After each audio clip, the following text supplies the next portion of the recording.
I can't believe the name of the Batman actor almost slipped my mind. I mean, it's Michael Keaton. I mean, he played Batman in 1989 and also came back for the Flash movie. And also, oh God, sequel Batman. When Michael Keaton, he was here for the Flash, Batman in 1989. And, oh wow. Stay with me. And also Batman Returns in 1992. Those are great movies.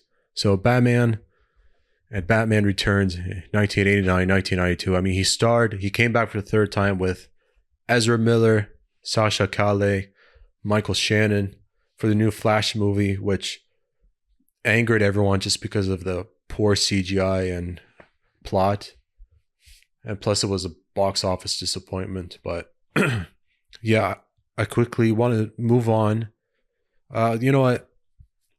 I've been kind of thinking of going more into sports for this podcast. I thought a different podcast for sports. I even had it conceptualized, calling it Ball Hard or Go Home. Years ago, I had an idea of a sports podcast called Ball Hard or Go Home. But the funny thing is, I found a logo that it's from a kids sports recreation company somewhere in America. So, I mean, I don't want to borrow a name of an established company, famous or not, but I think it's just smart not to use a similar name. Still, I mean, it's my podcast. I can do whatever I want, so I'll just transition more into sports from here on out. So, which is why I want to talk about big contracts from two young athletes of the generation, both Kylian Mbappe and, hope I said it right, Kylian Mbappe and Jaylen Brown. Now, Mbappe seems like he made a transition from Paris Saint-Germain to reports of him going from Paris to Saudi Arabia from soccer club Al-Hilal.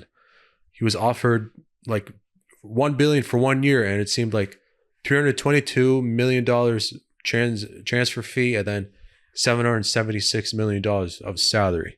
So $1 billion for that 1 year contract. Like, no one's offered, no sports team in the world has ever offered that kind of contract. And yet somehow he rejects that offer. For the life of me, I don't understand. Even if for 1 year I would have packed my stuff, go to Saudi Arabia, put all that money in my bag and keep it with me, because that's a lot of money to play football in Saudi Arabia. But I think he has his reasons. I mean, he's 24, but it seems like he wants to go through a transfer fee to Real Madrid. I don't know if the rumors are true, but there are a lot of reports circulating, whether it's on ESPN FC or other sports websites, sports outlets talking about he may go from PSG to Real Madrid. So it's becoming more and more of a possibility. I think because he's looking for a multi-year contract instead of 1 year.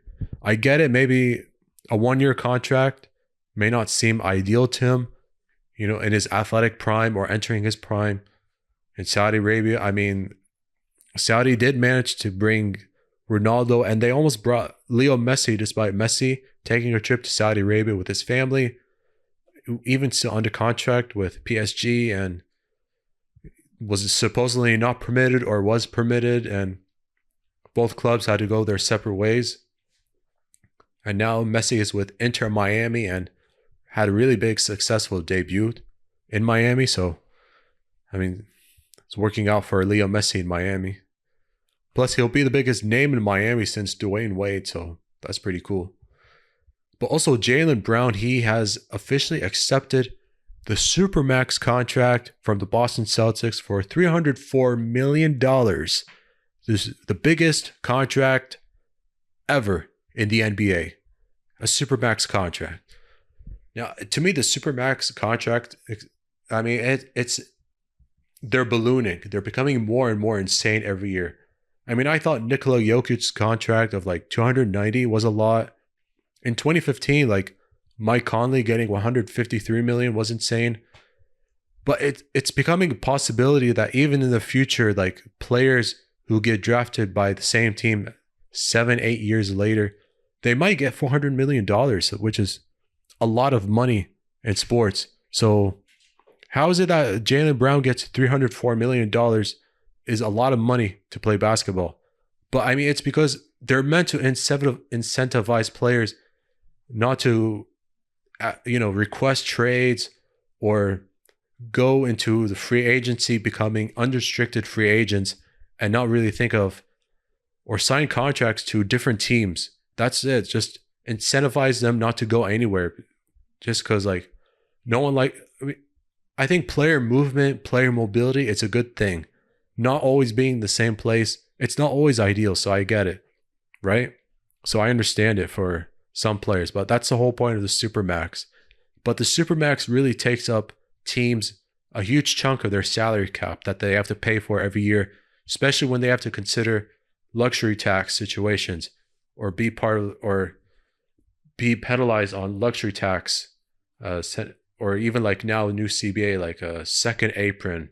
So being able to afford players that are a big part of their core and have like maximum contract money will be a lot of money. It will be taxing on them. I mean, as simple as that, it's just going to cost teams a lot. Even teams like the Golden State Warriors, for example, it'll cost them a lot of money just to maintain their core of Steph Curry, Klay Thompson, Draymond Green. But I don't want to get too off topic on other sports or other teams or whatever. It's just stay with Jaylen Brown because he did have a conference.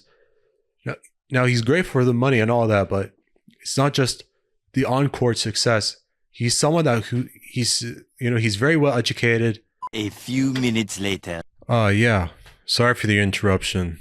There was a technical problem with the camera, and plus I had a power cut as well, so I had to take a momentarily pause and just recalibrate everything.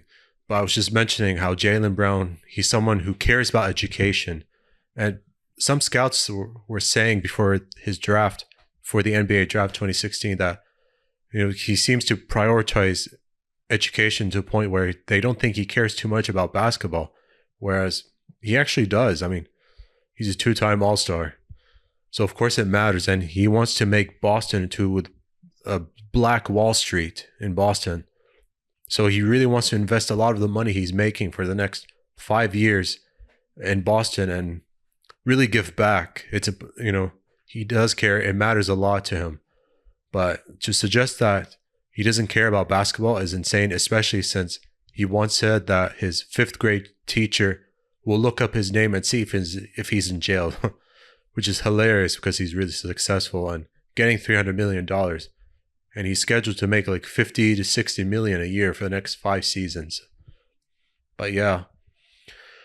But I do think I know I talked a lot about basketball, but for a lot of sports athletes in football, basketball, I really do think that like supermax contracts or major contract offers from big teams, whether it's some team in the MLS or in Saudi Arabia, or could be in La Ligue or even Premier League, for example.